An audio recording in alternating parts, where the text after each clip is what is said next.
दोस्तों, पढ़ाई पंथ यूट्यूब चैनल पर आप सभी का स्वागत है। दोस्तों, रीड साइकोलॉजी की यूनिट नंबर 4, जिसमें दो टॉपिक हैं, एक है विशिष्ट बालक और एक है समायोजन। इस यूनिट से 6 सवाल आते हैं और लगभग विशिष्ट बालक से 2 या 3 सवाल 101% आने वाले हैं। और उसी के अंतर्गत बाल अपराधी, प्रतिभाशाली, मंदबुद्धि, पिछड़े बालक, सृजनात्मक बालक, इन 5 तरह के बालकों का हम अध्ययन करते हैं। तो दोस्तों, इन छोटे टॉपिक को हम जनरली इग्नोर कर लेते हैं और अधिगम, विकास और उन टॉपिक, व्यक्तित्व, बुद्धि को बहुत ज़्यादा पढ़ते हैं, जबकि बराबर महत्व के टॉपिक हैं और इस टॉपिक पर ज़्यादातर सवाल भी नहीं देखने को नहीं मिलते हैं। और जो भी गाइड वगैरह मिलती है बहुत ही शॉर्ट में इनको निपटा देते हैं। तो दोस्तों, आज हम 50 सवाल करने जा रहे हैं पर्टिकुलर बाल अपराध से, और इसका संदर्भ रहेगी हमारे शिक्षा मनोविज्ञान पीडी पाठक की पुस्तक। यकीन मानिए दोस्तों, अगर आप इन 50 सवाल को आप आराम से कर लेते हैं तो भी आपकी ये किताब कवर होने वाली है। तो शुरुआत करते हैं। पेन और पेंसिल साथ में रखिए और अपनी मूल्यांकन करते रहिए, क्योंकि जितनी मेहनत से मैंने ये वीडियो बनाई है उतनी मेहनत से और ईमानदारी से आपको ये क्यूज देना चाहिए। ठीक है दोस्तों, शुरुआत करते हैं पहले सवाल की।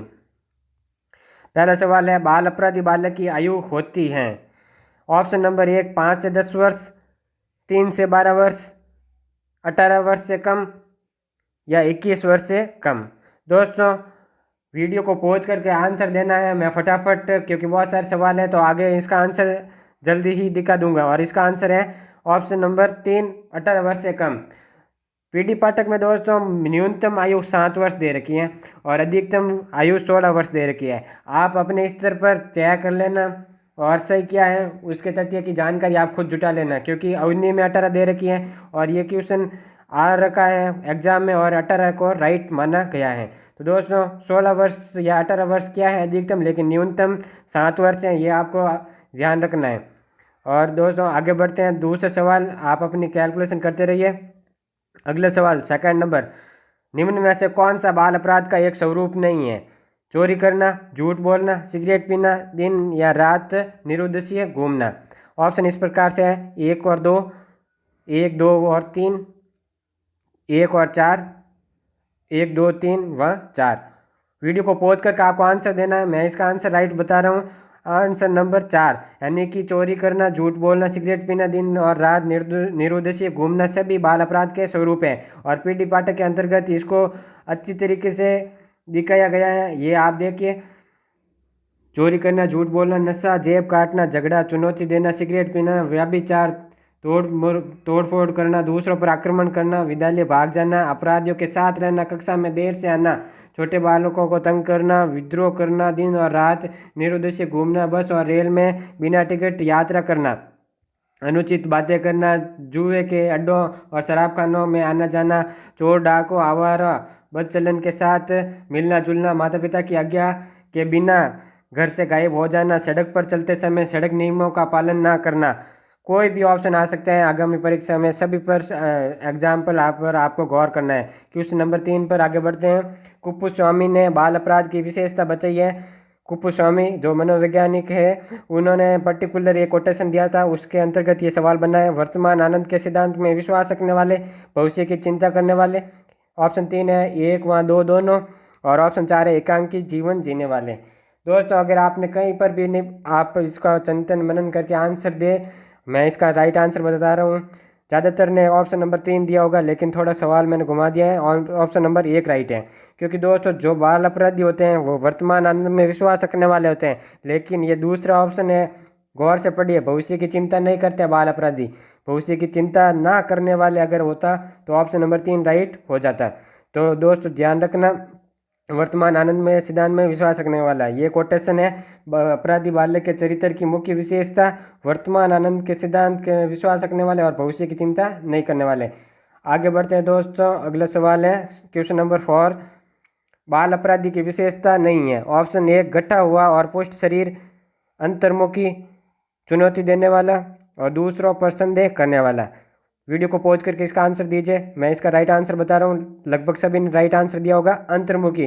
दोस्तों, बाल अपराधी होते हैं वो अंतर्मुखी नहीं बहिर्मुखी होते हैं। और दोस्तों, इनका शरीर होता है वो एकदम गटा हुआ और पुष्ट शरीर होता है। जो कमज़ोर होंगे वो अपराध करेंगे नहीं, और जो अतिरिक्त शक्तिशाली होंगे वही अपराध करेंगे। जिद्दी, स्वार्थी, बहिर्मुखी, अपराधी, विनाशकारी, आक्रमणकारी, प्रेम, ज्ञान, नैतिकता, संवेगात्मक संतुलन से रहित परिवार का सदस्य, संभोग में क्रूरता, व्यवहार में व्याकुलता, सामाजिक स्थिति प्राप्त करने की उत्सुकता, और इस तरीके से शीघ्र क्रोधित होने वाले, दूसरों का विरोध करने वाले, दूसरों को चुनौती देने वाले, दूसरों पर संदेह करने वाले, समाज विरोधी, शक्की मिजाजी होते हैं, दूसरे पर किसी पर आसानी से बिलीव नहीं करेंगे। अगला क्वेश्चन,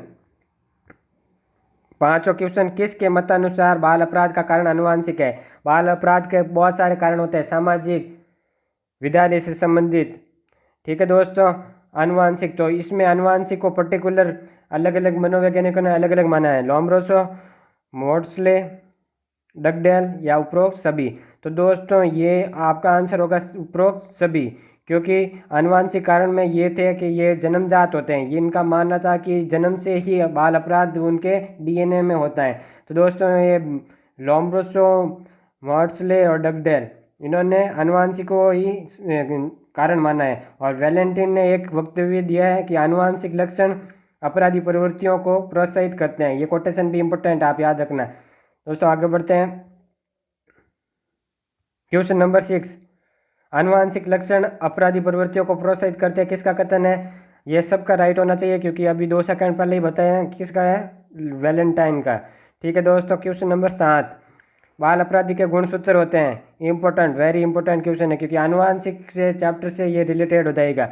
जो क्वेश्चन 2 यूनिट से रिलेटेड है वो सभी इंपॉर्टेंट है। पुरुष में XY, महिला में XX और पुरुष में XYY या उपरोक्त में से कोई नहीं। तो दोस्तों यहाँ से पता चलेगा, पुरुष में तो XY होते हैं, ये तो सामान्य बात है, महिला में भी XX होंगे, लेकिन पुरुष में अगर XYY है तो ये बाल अपराधियों के गुणसूत्रों के लक्षण है। यहाँ पर ये आनुवंशिक कारण है। मेडिसन और जॉनसन ने दोस्तों बताया कि 2 प्रकार के उत्पादक गुणसूत्र होते हैं, स्त्रियों में XX और पुरुषों में XY, लेकिन महिलाओं में अगर केवल X है तो भी वो बाल अपराधी होगा, और पुरुष में XYY है, एक्स्ट्रा अगर Y आ रहा है तो भी वो बाल अपराधियों को जन्म देंगे। नेक्स्ट क्वेश्चन की ओर बढ़ते हैं, क्वेश्चन नंबर 8, किस तरह का व्यक्तित्व बाल अपराध में घनिष्ठ संबंध रखता है? अब दोस्तों ये भी इंपॉर्टेंट सवाल है, व्यक्तित्व वाले यूनिट से इसका रिलेशन है। तो मेसोमॉर्फिक, एंडोमॉर्फिक, पिकनिक या उपरोक्त सभी, इसका आंसर दीजिए दोस्तों। इसका आंसर है आंसर नंबर 1।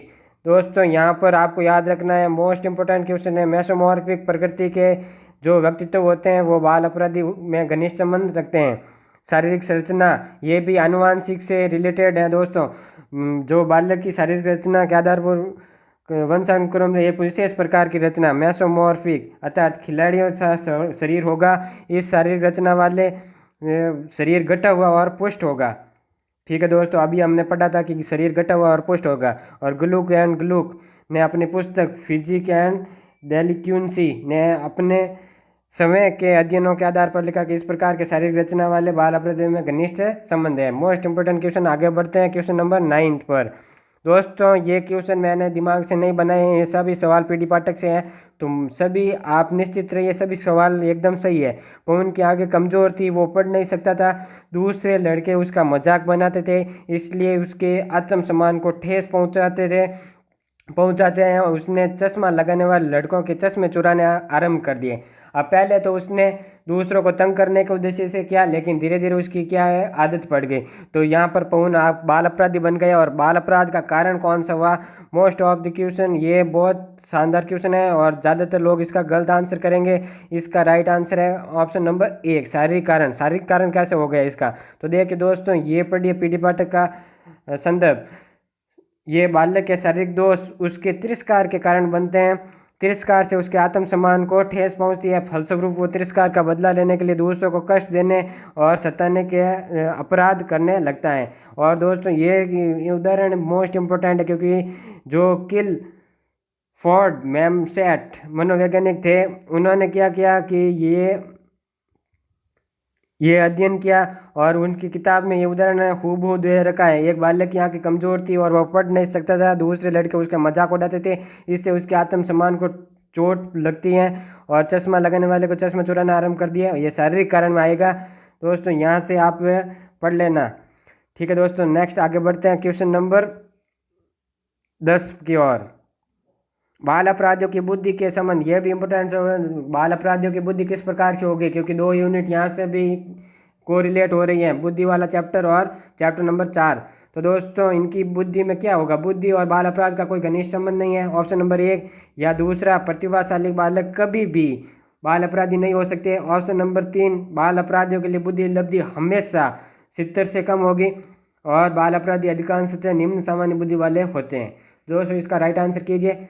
दोस्तों एलिमिनेट मेथड सबसे बढ़िया है, क्योंकि पहला एलिमिनेट हो जाएगा दोस्तों, क्योंकि यहाँ पर देखिए ये क्या दे रखा है, कभी भी टैलेंटेड जो प्रतिभाशाली बालक है, जीनियस चाइल्ड है, वो कभी बाल अपराधी नहीं हो सकता। क्यों नहीं हो सकता है, संगति, अगर संगति उसकी गलत है तो वो भी इसमें वगैरह कुछ भी सीख सकता है, बाल अपराध कर सकता है। तो ये कोई भी ज़रूरी नहीं है, कभी भी आ गया मतलब बहुत ज़्यादा जोर दे रहा है ऑप्शन पर, तो ये ऑप्शन एलिमिनेट हो जाएगा। इसी प्रकार ये वाला ऑप्शन, ऑप्शन नंबर 3, बाल अपराधों के लिए बुद्धि लब्धि हमेशा 70 से कम होती है, हमेशा।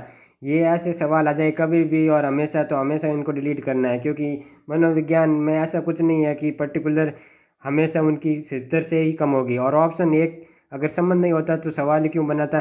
तो दोस्तों ये बाल अपराधी अधिकांश निम्न सामान्य बुद्धि वाले होते हैं। तो ऑप्शन नंबर 4 क्यों राइट हुआ, क्योंकि ये एक सर्वे किया था बर्ट में 5 में से 4 बच्चों को क्या पाया था, निम्न बुद्धि वाले, निम्न सामान्य बुद्धि वाले। मोस्ट इंपोर्टेंट क्वेश्चन है दोस्तों, आगे बढ़ते हैं। क्वेश्चन नंबर 11, धमकाने पर बालक झूठ बोलता है, बाल अपराध का कारक है। अब दोस्तों ये भी बहुत शानदार सवाल है, क्योंकि इसमें भी बहुत सारे लोग गलती करने वाले हैं। आपने आंसर दे दिया है तो मैं इसका आंसर बता रहा हूँ। इसका आंसर है अवरुद्ध इच्छा। अब बहुत ने लोगों ने संवेगात्मक असंतुलन भी बताया होगा, लेकिन दोस्तों ये पढ़िए, मैकडूगल ने बताया कि प्रत्येक मूल प्रवृत्ति के साथ एक संवेग जुड़ा रहता है। उदाहरणतः पलायन के साथ भय। जब मूल प्रवृत्ति अवरुद्ध हो जाती हैं, सप्रेस्ड डिजायर्ड, तब भावना ग्रंथि का निर्माण कर देती हैं। इससे बालक में बेचैनी उत्पन्न हो जाती है। ये बेचैनी उसके दूसरी इच्छाओं को भी प्रभावित करती है। यही कारण है कि बालक धमकाने पर झूठ बोलता है, घर से भाग जाता है और दूसरे पर आक्रमण भी कर देता है। तो दोस्तों यहाँ पर दमित इच्छा, बालक धमकाने पर बालक झूठ बोलेगा, तो यहाँ पर अवरुद्ध इच्छा यहाँ पर आएगी। दोस्तों अगला सवाल, क्वेश्चन नंबर 12, व्यक्ति जितना निराश होगा उतना ही आक्रमणकारी होगा, क्या ये सत्य है? अब इसका ऑप्शन देखते हैं। एक मिथ्या उदाहरण है, मनोवैज्ञानिक का कथन है, या पूर्णतः सत्य है, या ऑप्शन नंबर 4 गलत है। तो इसका ये एक मनोवैज्ञानिक का कोटेशन है। अब दोस्तों परिभाषा वाले जो भी वो सेक्शन है उसमें सारी परिभाषाएं और इम्पोर्टेशन कोटेशन मैं आपको करवा दूंगा। तो ये एक मनोवैज्ञानिक का कथन है। आगे बढ़ते हैं दोस्तों, क्वेश्चन नंबर 13, प्रतिशोध की भावना की उत्तरदायी ग्रंथि है। अब बहुत लोगों के लिए ये बहुत नया क्वेश्चन होगा, लेकिन ये अगर रेट में आ गया आ भी सकता है, क्योंकि मान्य किताबों में दे रखा है। इसी प्रकार टोकन इकोनॉमिक वाला पिछली बार सवाल आया था, किसी भी गाइड में नहीं मिलेगा। तो दोस्तों ऐसे सवालों को विशेष ध्यान रखें। प्रतिशोध की भावना के उत्तरदायी ग्रंथि है। प्रतिशोध की भावना, बदला लेने की भावना के पीछे कौन सी ग्रंथि है? कॉम्प्लेक्स की बात हो रही, कॉम्प्लेक्स होते हैं बहुत सारी ग्रंथियाँ, यहाँ पर हिंदी शब्द आपको समझ में नहीं आएगा। तो दोस्तों जिस बालक में ग्रंथियों का निर्माण हो जाता है वो भी बाल अपराधी बन जाते हैं। और विशेष रूप से विमाता ग्रंथि और भावना ग्रंथि का उदाहरण दे रखा है। और ये ग्रंथियाँ किसके लिए उत्तरदायी होते हैं? प्रतिशोध, बदला लेने की जो भी भावना होती है उसके पीछे कौन होती है? विमाता ग्रंथि और हीन भावना ग्रंथि। तो इसका ऑप्शन नंबर 3 हो जाएगा, ये दोनों राइट हैं। आगे बढ़ते दोस्तों, क्वेश्चन नंबर 14, बाल अपराध के लिए मनोवैज्ञानिक कारण नहीं है। अब दोस्तों बहुत सारे कारण हैं, मनोवैज्ञानिक, आनुवांशिक, शारीरिक, समाज से रिलेटेड, परिवार से रिलेटेड। तो दोस्तों यहाँ पर पर्टिकुलर मनोवैज्ञानिक से पूछ रहा है, तो निराशा, अवरुद्ध इच्छा, ग्रंथियाँ या शारीरिक दोष। तो आपका ऑप्शन आई होप राइट किया होगा। तो इसका ऑप्शन नंबर होगा 4। बाकी सभी ये मनोवैज्ञानिक कारण है, जबकि शारीरिक दोष है वो शारीरिक कारण है। तो दोस्तों आप पढ़ सकते हैं, शारीरिक कारण और जनांगों का तीव्र विकास आते हैं। बाकी मनोवैज्ञानिक कारण में आ जाएगी निम्न सामान्य बुद्धि, जैसा कि हमने पढ़ा था। मानसिक रोग ये भी पढ़ा था, अवरुद्ध इच्छा, निराशा, और निराशा वाला कोटेशन हरलॉक है दोस्तों। आक्रमण, निराशा की सामान्य प्रक्रिया, व्यक्ति जितना निराश होगा उतना ही अधिक आक्रमणकारी हो जाता है। ग्रंथियाँ और संवेगात्मक असंतुलन। दोस्तों आगे बढ़ते हैं, अगला सवाल संवेगात्मक असंतुलन से ही। संवेगात्मक असंतुलन में पर्टिकुलर बाल अपराध के कारण के लिए उचित विकल्प है हीनता की भावना, प्रेम और सहानुभूति का भावना, कठोर अनुशासन, या उपरोक्त सभी। ये तो आपने सभी दे दिया होगा। इमोशनल जो असंतुलन हो जाता है, उसमें हीनता की भावना, प्रेम और सहानुभूति का अभाव और कठोर अनुशासन, ये तीनों इसका कारण है, बाल अपराध के लिए आगे चलकर कारण बनेंगे। तो इसका उपरोक्त सभी। ऑप्शन नंबर आगे बढ़ते हैं क्वेश्चन नंबर 16। अधिकांशतः बाल अपराध शनिवार, रविवार और 4 या 5 बजे, 4:05 नहीं है दोस्तों, करेक्शन है यहाँ पर, 4 या 5 बजे के बीच में होते हैं। तो शिक्षक ना होने के नाते आप अवकाश के दिनों में अतिरिक्त कक्षा लगाएंगे या अवकाश पर पाबंदी लगा देंगे या मनोरंजन या खेल की उचित व्यवस्था करेंगे या अवकाश के बाद शिक्षक की कोई जिम्मेदारी नहीं है। ये तो दोस्तों अवबोध का सवाल है, आप आराम से कर सकते हैं। तो मनोरंजन या खेल की व्यवस्था करेंगे, और यहाँ पर थोड़ा ध्यान रखना है कि शनिवार, रविवार और 4 और 5 बजे के बीच में अपराध ज़्यादा होते हैं, क्योंकि अवकाश खाली दिमाग शैतान का घर, ये आप पढ़ सकते हैं इसको। ठीक है दोस्तों, आगे बढ़ते हैं। Question number 17। गंदी बस्तियों में बाल अपराध की दर सामान्य होती है। यहाँ पर दोस्तों करेक्शन है, इसको सामान्य को काट दो। ठीक है दोस्तों, गंदी बस्तियों के बारे में बाल अपराध कैसा होगा, ये भी अवबोध से कर सकते हैं। सामान्य होती है, कोई प्रत्येक संबंध नहीं होता है, या अधिक होती हैं या कम होती हैं। तो दोस्तों गंदी बस्तियाँ होगी, वहाँ पर बाल अपराध की जो दर होगी बहुत ज़्यादा होगी। इसको पढ़िए दोस्तों, अधिक होती है। गंदी बस्तियों पर मेडिसन और जॉनसन ने सर्वे किया था और लिखा था कि समाजशास्त्रियों का तर्क है कि अधिकांशतः बाल अपराधी गंदी बस्तियों के होते हैं। ठीक है दोस्तों, ये यहाँ पर है, जैसे कि आमेर फोर्ट के पास भी बहुत सारी गंदी बस्तियाँ हैं करीबी। और तो दोस्तों अभी पिछले मतलब फेसबुक पर एक वीडियो डाला था, डेल फिलिप्स जो एक टूरिस्ट है, उन्होंने मतलब वो ऐसे ही डालते रहते हैं, तो उन्होंने भी बताया था कि मतलब आमेर फोर्ट के पास उन्होंने ये वीडियो, आप देखना ज़रूर दोस्तों। आगे बढ़ते हैं दोस्तों, ज़्यादा क्योंकि दोस्तों बहुत सारे सवाल है इसलिए फटाफट करते हैं। युद्ध किस प्रकार से बाल अपराध को बढ़ावा देते हैं, युद्ध के बारे में पर्टिकुलर पूछ रहे हैं। तो दोस्तों ऑप्शन पहला है, जिन बालकों के अभिभावक क्षेत्र युद्ध है, दोस्तों यहाँ पर क्षेत्र नहीं है, मिसप्रिंट है, ये क्षेत्र युद्ध में चले जाते हैं, उनकी ठीक देखभाल नहीं हो पाती। जो मनुष्य युद्ध में मारे जाते हैं उसमें से अधिकांश के बच्चे असहाय हो जाते हैं।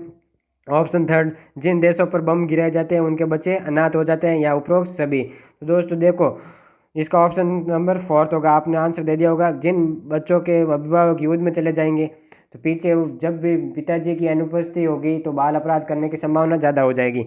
इसी प्रकार युद्ध में अगर मारे जाएंगे तो अधिकांश बच्चे असहाय हो जाएंगे, जिनके पिताजी नहीं है, तो फिर उन पर बाल अपराध करने की संभावना भी ज़्यादा होगी। देशों पर बम गिराए जाते हैं तो अनाथ हो जाते हैं, अनाथ हो जाएंगे, मम्मी पापा दोनों नहीं होंगे, तो फिर भूख मरी के लिए वो अपराध करेगा, चोरी करेगा या भीख मांगेगा, ये सब बाल अपराध के कारण बन सकते हैं। तो यहाँ पर युद्ध ये 3 तरीके से कारक बताए हैं, जो 3 कारकों को मैंने ऑप्शन में डाल दिया है, आप वीडियो पॉज करके इनको देख सकते हैं। 19 नंबर क्वेश्चन, ये मोस्ट इंपोर्टेंट क्वेश्चन है दोस्तों। 1948-49 में भारत में अचानक बाल अपराध बढ़ने का कारण था। दोस्तों यहाँ पर इम्पोर्टेंट क्वेश्चन है, युद्ध, देश का विभाजन, स्वतंत्रता प्राप्ति, एकाएक देश की पुलिस प्रणाली का निष्क्रिय होना। 1948-49 में अचानक बाल अपराध बढ़ गया था, और वो आप थोड़ा बहुत लॉजिक लगाए तो भी आप बता सकते हैं। अब बहुत सारे लोगों ने सही दिया होगा, कुछ कंफ्यूजन होने के चक्कर में गलत भी दिया होगा। तो देश का विभाजन यहाँ पर राइट का आंसर होगा। पर्टिकुलर इसमें एक टॉपिक दे रखा है दोस्तों, देश का विभाजन हो गया था, तो यहाँ पर हिंदू मुस्लिम में सांप्रदायिक दंगे हो गए थे, तो छोटे छोटे बच्चे भी बाल अपराध करने लगे थे। और 49 और 48 का दोस्तों देखिए, यहाँ पर अचानक यहाँ पर देखिए ये वृद्धि हो गई थी आंकड़ों में देखिए। दोस्तों आगे बढ़ते हैं क्वेश्चन नंबर 20 पर। क्वेश्चन नंबर 20, बाल अपराध का सामाजिक कारण नहीं है।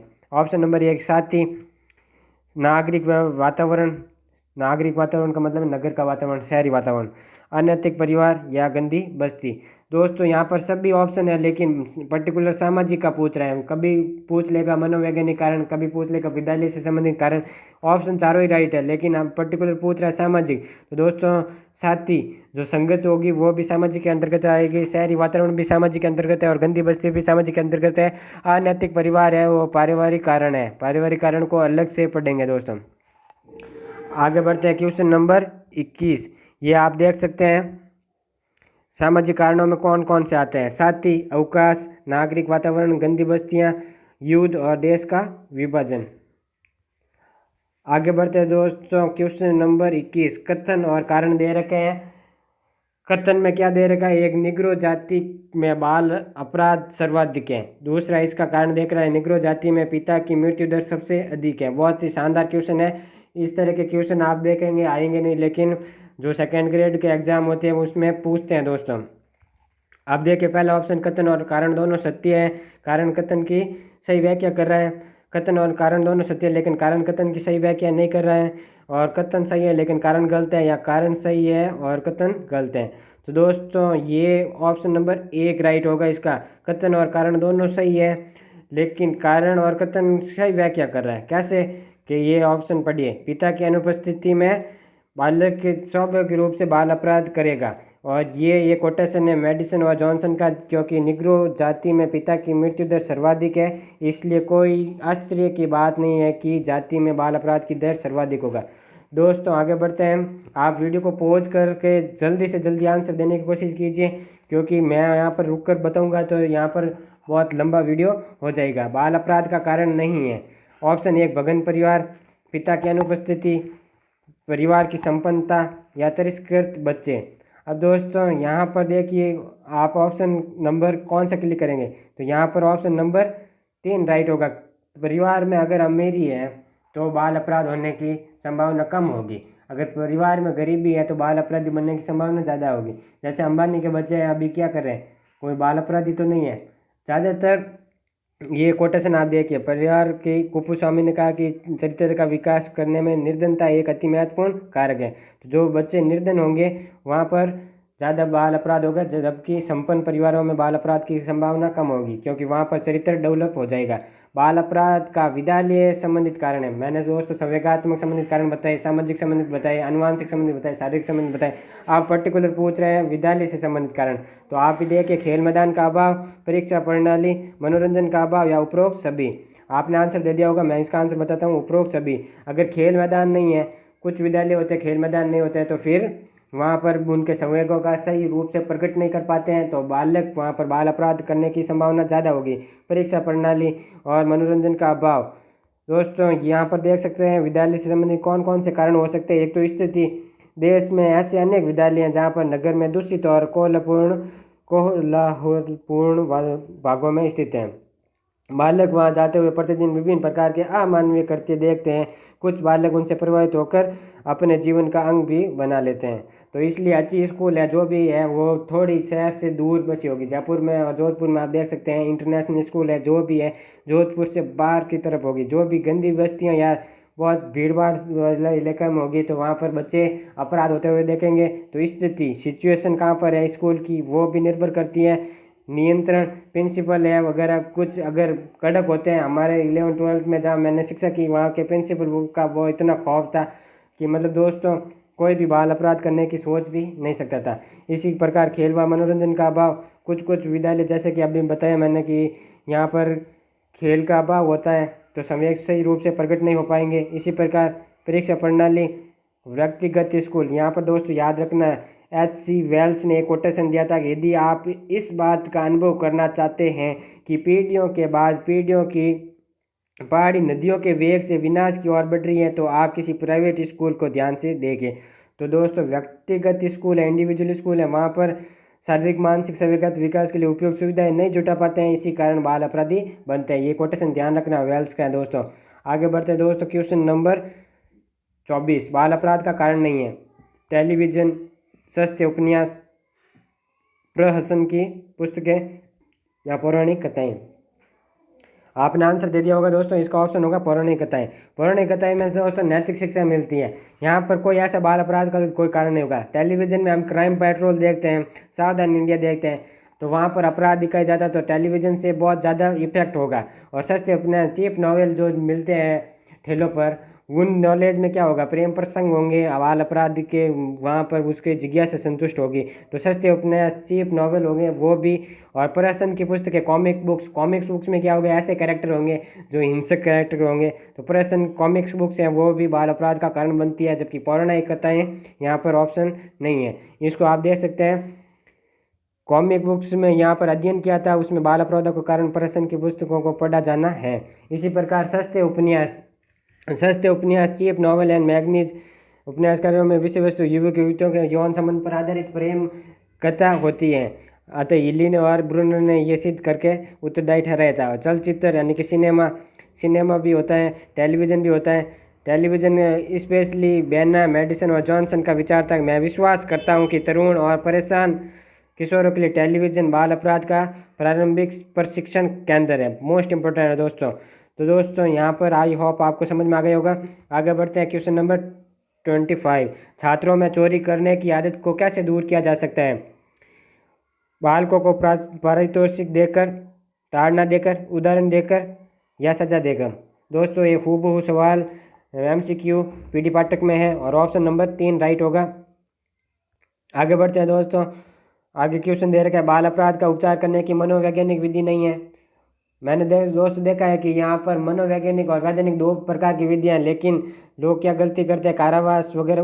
पहले इसको आपको ऑप्शन राइट करने की कोशिश कीजिए। पहला है मनोविश्लेषण, मनोअभिनय और कारावास या खेल द्वारा चिकित्सा। आई होप आपने आंसर कर दिया होगा। इसका आंसर होगा कारावास, क्योंकि दोस्तों दो प्रकार की विधियाँ होती है, एक तो मनोवैज्ञानिक विधिया होती है, एक वैधानिक कानूनी। तो यहाँ पर मनोविश्लेषण, मन का अध्ययन किया जाता है अच्छी तरह, मन का मनोअभिनय, उसको नाटक करवाया जाता है जहाँ पर वो युद्ध करने का ऐसा रोल करता है ताकि उसके संवेग अप्रत्यक्ष रूप से प्रकट हो जाए। और खेल द्वारा चिकित्सा, ये दोनों तीनों मनोवैज्ञानिक विधियाँ है, जबकि कारावास और बाल सुधार गृह ये आगे पढ़ेंगे वो वैधानिक विधियाँ होंगी। इसको आप देख सकते हैं मनोवैज्ञानिक विधियों में मनोविश्लेषण, मनोअभिनय और खेल द्वारा है, और वैधानिक विधियों में कारावास वगैरह आगे आएगी, बाल सुधार गृह। ठीक है दोस्तों, आगे बढ़ते हैं क्वेश्चन नंबर 27। बाल अपराध को रोकने की वैधानिक विधि। अभी पिछली कौन सी थी? मनोविश्लेषण। अब वैधानिक विधि नहीं है। अब इसमें ऑप्शन है कारावास, किशोर न्यायालय, बोस्टरल संस्था या गांव के जातिगत पंच। इसका आंसर दीजिए दोस्तों। इसका राइट आंसर होगा गांव के जातिगत पंच। दोस्तों ये कोई कानूनी तौर से नहीं होते, ये दिमाग से आप निकाल दीजिए, क्योंकि इनकी कोई मान्यता प्राप्त नहीं होती। ये मनमर्जी से कोई भी निर्णय सुना देते हैं जो कि वैधानिक नहीं है, कानूनी नहीं होता है। बाकी कारावास, किशोर न्यायालय और बोस्टल संस्था है, ये बाल अपराध को रोकने की वैधानिक विधियाँ हैं। अब इनको थोड़ा देखते हैं। पहला ऑप्शन है कारावास, कारावास हो गया। दूसरा है किशोर न्यायालय, तीसरा है प्रशिक्षण प्रोबेशन, चौथा है किशोर बंदी गृह, पांचवा है किशोर सुधार गृह और छठा है बोस्टर संस्था। ठीक है दोस्तों, आगे बढ़ते हैं। Question number 28। किशोर न्यायालय का वातावरण कैसा होता है? सहानुभूतिपूर्ण, सुधारात्मक, 1 व 2 दोनों। ऑप्शन नंबर 4 दंडात्मक। दोस्तों इसका आंसर दीजिए। दोस्तों इसका आंसर है, देखिए, सुधारात्मक और सहानुभूति पर दोनों होता है। दोस्तों आपने दिल्ली का वो प्रकरण सुना होगा जिसमें निर्भया कांड में वो एक बाल अपराधी था, 16 वर्ष का था। तब वहाँ पर एक उन्होंने कहा था कि इस बच्चे को ये एज ऐसा काम किया है, तो इसलिए काम ऐसा किया है, इसलिए इसको बाल अपराधी ना माना जाए। तो बाल अपराध में मानने का यही कारण होता है कि किशोर न्यायालय में उनको थोड़ा सहानुभूति प्रकट कर देते हैं और वहाँ पर सुधारात्मक कार्य किया जाता है। तो यहाँ पर जो वातावरण होगा वो एक तो सहानुभूतिपूर्वक होगा और एक सुधारात्मक होगा दोस्तों, इसलिए सुधार गृह में भेज दिया जाता है और वहाँ पर ये उसको इतना ज़्यादा दंड वगैरह नहीं दिया जाता, तो दंडात्मक नहीं होता है दोस्तों। आगे बढ़ते हैं दोस्तों। पर्यवेक्षण युक्ति बाल अपराध के संदर्भ में है, जिसमें प्रोबेशन से आप क्या समझते हैं? बाल अपराध के संबंध में जेल में भेजा जाता है, किशोर सुधार गृह में रखा जाता है, किशोर बंदी गृह में भेजा जाता है या कुछ शर्तों के साथ समाज में रखा जाता है। ऑप्शन इसका राइट होगा ऑप्शन नंबर 4 पर्यवेक्षण। ये के वैधानिक युक्ति है दोस्तों। इस युक्ति में क्या करते हैं, कुछ शर्तों के साथ उसको समाज में रखा जाता है और सुधार अधिकारी होता है वो उसका निरीक्षण करता रहता है। और ये मुंबई, उत्तर प्रदेश, मद्रास आदि में अनेक जिलों में सुधार अधिकारी हैं, जेल नहीं जाना पड़ता है दोस्तों इसके अंतर्गत।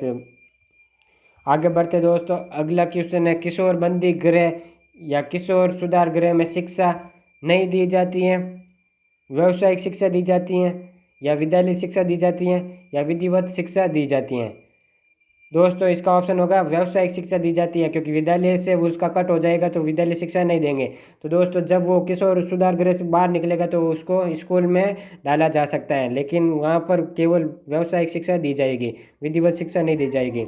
तो यहाँ पर आप पढ़ सकते हैं दोस्तों पॉज करके। अगला क्वेश्चन नंबर 31 बोस्टल संस्था के संदर्भ में आ सकती है। मोस्ट इंपोर्टेंट क्वेश्चन है दोस्तों, बोस्टल संस्था क्या होती है? ये बंदी गृह और विद्यालय के बीच की संस्था है। असत्य निकालना है दोस्तों। इसमें साधारणतः 15 से 20 वर्ष तक के अपराधी रखे जाते हैं। ऑप्शन नंबर 3 ये बालकों को व्यावसायिक शिक्षा देती है या ये भारत में दिल्ली में स्थित है। दोस्तों यहाँ पर आपने इसका आंसर दे दिया होगा। इसका आंसर होगा ये भारत में दिल्ली में नहीं स्थित है। तो ये कहाँ पर स्थित है? दोस्तों यहाँ पर पढ़ते हैं बोस्टल संस्था के बारे में। ये संस्थाएं बंदी गृह और मान्यता प्राप्त स्कूलों के बीच की संस्था होते हैं। ना तो उसको बंदी गृह में डाला जाता है और ना ही स्कूलों में डाला जाता है। कुछ तो प्रकृति होगी वो बंदी गृह की होगी और कुछ प्रकृति होगी वो स्कूल की होगी। तो ये बीच की संस्था है और यहाँ पर 15 से 20 वर्ष के आयु के बच्चों को रखा जाता है और उनको व्यावसायिक शिक्षा दी जाती है। ये मद्रास में पालघोट, बंगाल में बहरामपुर, मुंबई में धारवाड़, मैसूर और मध्य भारत में एक एक बोस्टल संस्था है। दिल्ली में दोस्तों ये नहीं है। क्वेश्चन नंबर 32, बाल अपराध विज्ञान का जनक कौन सा है? लोम्ब्रोसो, गोडार्ड, ग्लुक या हिली? ये तो लगभग सबको पता होगा। इसका ऑप्शन नंबर होगा 1, लोम्ब्रोसो है जो बाल अपराध विज्ञान का जनक है। क्वेश्चन नंबर 33 पर चलते हैं। बाल अपराधियों का करते हैं। ये भी सिंपल क्वेश्चन है। विद्यालय सामग्री को नुकसान पहुंचाना, विद्यालय के प्रति रुचि, गृह कार्य का ना करना या पाठ्यक्रम में अरुचि। दोस्तों आप यहाँ पर कॉमन सेंस से कर सकते हैं। बाल अपराधी विद्यालय सामग्री को नुकसान पहुंचाएंगे तो ऑप्शन नंबर 1 राइट होगा।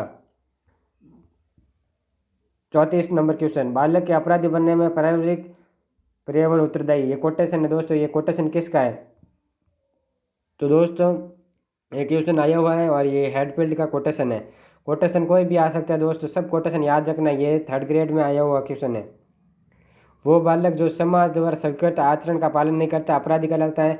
ये भी कोटेशन है। हिली, न्यूमेयर, गुड या स्किन है। दोस्तों जो मैं इसको ट्रिक से दोबारा आपको अभी समझा देता हूँ कि जो बालक समाज द्वारा स्वीकृत आचरण नहीं करेगा उसको कहाँ पर भेज देंगे? हिल स्टेशन भेज देंगे, पहाड़ों में भेज देंगे। तो इसका आंसर होगा हिली।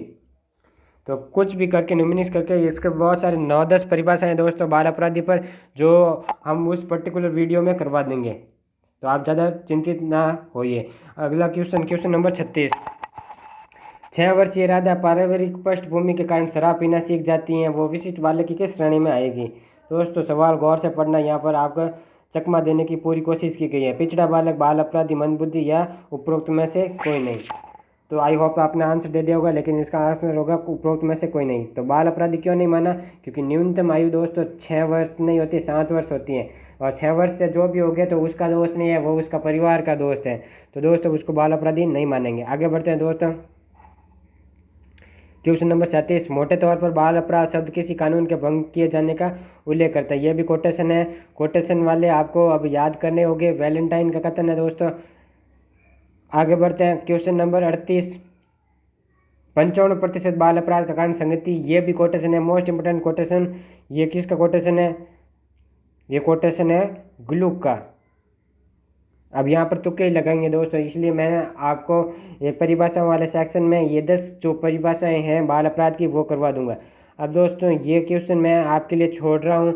आपको मिलान करना है कि मनोवैज्ञानिक इधर है और बाल अपराध का कारण क्या है। तो दोस्तों यहाँ पर आपको देखना है वीडियो को पॉज करके कि किसने किसको बताया था कारण, इसका मिलान करना है। तो दोस्तों मिलान करना है। कुप्पुस्वामी ने वो कोटेशन पढ़ा होगा आपने, निर्धनता को माना था, निर्धनता को माना था। और वेल्स ने व्यक्तिगत प्राइवेट स्कूल को माना था।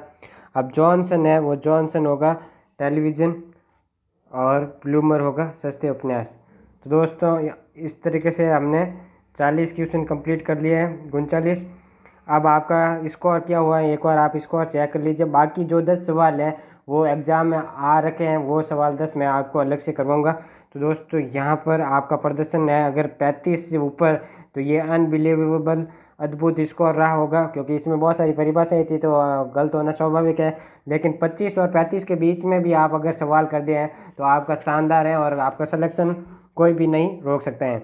अब जिसका 15 से 25 है उसको और अधिक पढ़ने की ज़रूरत है और 15 से कम स्कोर है उसको भी सुधार करने की ज़रूरत है। तो दोस्तों आगे बढ़ते हैं। अब कैसे कैसे सवाल है अब आपके लिए बिल्कुल आसान हो जाएगा। मैंने जो पढ़े हैं उससे तो 1/3 क्लास के सवाल अभी तक परीक्षाओं में पूछे गए हैं। बाल अपराध के लिए जिम्मेदार शैक्षिक कारणों के निम्नलिखित में से कौन सा कारण नहीं आता है? तो यहाँ पर ऑप्शन होगा, यहाँ पर देखो दोस्तों, शैक्षिक एजुकेशनल का संबंध, मूल्यांकन, विद्यालय और अध्यापक। तो ये शैक्षिक कारण है, लेकिन खराब संगत है वो सामाजिक कारण है, वो होगा। तो दोस्तों आगे बढ़ते हैं।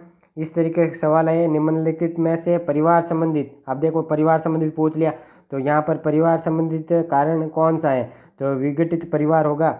विघटित परिवार मतलब जिस परिवार में एक माता या पिता दोनों में से आपस में झगड़ा होगा, भग्न परिवार है, तो वहाँ पर बाल अपराधी का होना स्वाभाविक होगा। यदि एक बालक कक्षा का औसत कार्य नहीं कर पाता है तो ये पिछड़ा बालक होगा। इसमें तो ये इसका नहीं है सवाल दोस्तों।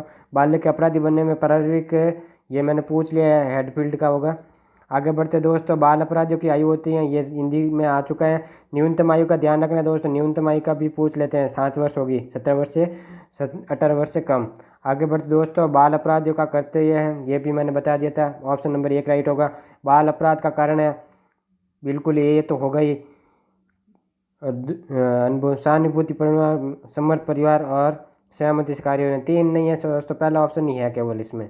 ये बिल्कुल सिंपल सवाल है, आप आराम से पढ़ोगे तो आसानी से कर पाओगे। सुधार गृह, अब सुधार स्कूल किसके लिए, बाल अपराधियों के लिए। पोस्टल संस्था के बारे में पूछ सकते हैं, पर्यवेक्षण के बारे में पूछ सकते हैं, कारावास पुनः किशोर पुनः न्यायालय के बारे में पूछ सकते हैं, कुछ भी पूछ सकते हैं। लेकिन हमारे सभी सवाल हमने कवर कर लिए हैं। किशोर अपराध के उपचार हेतु निम्न में से कौन सा तरीका सही है। अब इसका ऑप्शन होगा सभी, क्योंकि संगी जो भी अच्छे होंगे, सुसभी होंगे तो भी सही है। व्यावसायिक चिकित्सा दी जा सकती है, बाल को कारागार में भेजा जा सकता है, उपरोक्त सभी इसका राइट आंसर होगा। निम्नलिखित में कौन सा कारण बाल अपराध का एक मनोवैज्ञानिक कारण नहीं है। दोस्तों ये ऐसे सवाल पूछते हैं, मनोवैज्ञानिक कारण नहीं है, राजनीतिक मनोवैज्ञानिक कारण नहीं है, ये सामाजिक में आ जाएगा दोस्तों, या इसको अलग कर सकते हैं। लेकिन सामाजिक, मानसिक संघर्ष, मंदबुद्धिता और प्रबल कामना। मंदबुद्धिता कहाँ से, बुद्धि वाला जो मैंने बताया था, ज़्यादातर मंदबुद्धि वाले होंगे क्या, बाल अपराधी। आगे बढ़ते दोस्तों, बाल अपराध का कारण नहीं है, अब है ना बाल अपराध का ये तो देखने से ही पता चलता है। उचित घरेलू वातावरण होगा तो बाल अपराधी नहीं बनेगा। बाकी गरीबी, शारीरिक दोष और असफलता बाल अपराध के कारण होते हैं। इस प्रकार से दोस्तों पूरा टॉपिक हमने कवर कर लिया है। पीडी पाठक को अभी आप पढ़ सकते हैं तो उसको भी आप पढ़ सकते हैं, लेकिन जहाँ से भी सवाल बन सकते थे मैंने सभी सवाल बना दिए हैं। अगर आपको वीडियो पसंद आया है तो इसको लाइक कीजिए, शेयर कीजिए अपने दोस्तों के साथ, और इसको सब्सक्राइब कीजिए ताकि मैं और अधिक आपके लिए मेहनत कर सकूँ। धन्यवाद।